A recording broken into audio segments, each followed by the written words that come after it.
The secret is out. In 2019, we saw a damaging trade war with China, an impeachment that has little to no teeth, and record stock market highs. Yet gold gained nearly 20%. Rich Dad, Poor Dad author Robert Kiyosaki said in the next 10 years, 2 billion old guys like me will retire. 2 billion all over the world. This is a global crisis. I'm buying gold and silver. I love silver because it's cheap and could double when the market's correct. Bank of America, Goldman Sachs, and Citigroup are forecasting $2,000 an ounce for gold. Orion Metal Exchange is Consumer Affairs' top-rated gold IRA dealer. At Orion, you get more precious metals for your money. Call today or request a free investment kit below. Mention 7 Trumpets Prepper channel and get a free 1-ounce silver coin for qualified retirement account owners. Must be over 40. Call 866-915-5053 and get your free investment guide today.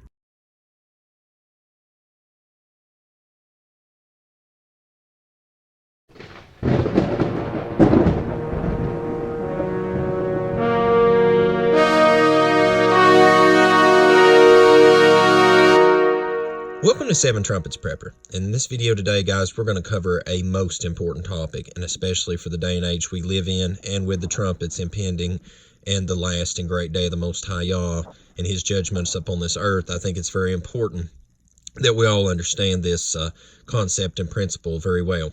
I'm going to talk about the 3 key elements that create the perfect disaster. All right, we're going to go through those, and I'm also going to go through 2 examples from history, one recent and one long ago. One of them is a secular example. One of them is a religious example. That way all people and all parties can look at this from any which angle you want to. The first key element to a disaster, the perfect disaster that is no preparation. We live in a day and age, especially with the pre-tribulation rapture doctrine, that many people do not care one bit about preparation. And because of this one element alone is going to lead to the cause of many dying when the trumpets start one day. The 7 trumpets of Revelation, once they commence. The second key element to a perfect disaster is isolation. Now, with no preparation and isolation, you are well on your way to death. The last element that makes it the absolute lockstep key 3 elements together for a perfect disaster is desperation. When you have made no preparation, when you are completely isolated, you turn to desperation. And desperation turns to death and poor decisions. We can see this in 2 examples from history. I would like to first step way back in time to roughly 589 BC when Nebuchadnezzar laid siege to Jerusalem, culminating in the destruction of the city and its temple in the summer of roughly 587 to somewhere around 586 BC, depending on how you're counting that off. What's important to take away from this is not only did they not have no preparation hardly, rejected the word of the prophets, but also were isolated due to the siege and then became desperate. Not only were they so desperate that it was already proclaimed against them in the scripture by the Most High Yah. If we look at an excerpt from Jeremiah, Yeremiyahu, as most know him, as in chapter 19, verse 9, an excerpt from it reads, "And I will cause them to eat the flesh of their sons and the flesh of their daughters, and they shall eat every one the flesh of his friends in the siege and straitness." The verse continues, but that's the excerpt we're going to take from it.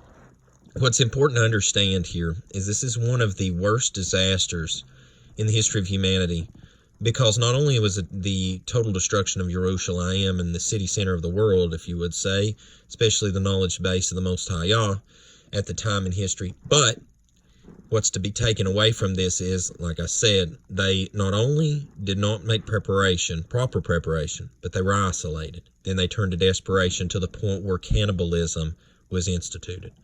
Now, when I say instituted, I don't mean by Torah or scripture. I'm just saying that that's what people turn to.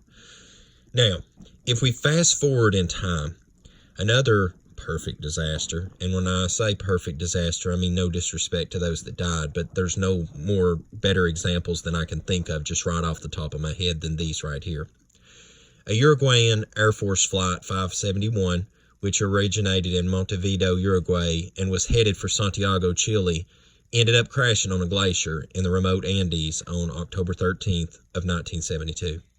The flight carried 19 members of a rugby team and their family, supporters, and friends.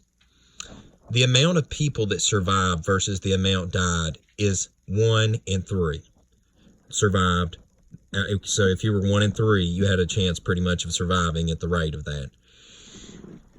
The situation that happened on that glacier, I can't even begin to detail. It's very graphic. There's a lot of information and documentaries made about it. I'll put some links in the video description below where you can go do your further research. If you'd like to do further research about the siege of Jerusalem, you need no further than just pick up the scriptures and read in the historical annals of that. There is great information among the prophets, and the book of Kings and the book of Chronicles can tell you many things about the ancient times. But as far as this situation here, you can find a lot of information at the following links below in the video description. Ladies and gentlemen, these people, the situation they were put in, their flight crashed. They had no preparations on there, hardly at all. They had hardly any food supplies, water, anything. Then they were isolated. On top of this, because of the isolation, desperation arose, and then which turned to cannibalism. I use these two extreme examples because of the great death and destruction all the way up to the extremeness of cannibalism. Because as you can see, when these three elements are comprised together, it is a one-stop shop for a disaster. In the last days, we need to be very mindful to make preparation, for there will be no secret rapture. The scripture plainly says, all eyes shall behold Messiah when he returns. So therefore, knowing this and knowing the day is close at hand, it would be wise to make preparation. Secondly, if we're going to be isolated away from the world because we are called to come out of Babylon, then if we're going to isolate ourselves away from the world, we need to be prepared. Because if we're not prepared, desperate times are coming. And if we have not made headway against the other two ahead of time, these three, when put together, no matter how many millennia has passed, has proven that when these situations occur and these three items are present, death is also present. I hope this presentation's been a help to you, and as always, until we see you again on 7 Trumpets Prepper channel, I hope you have a most Baruch day in Yahushua name.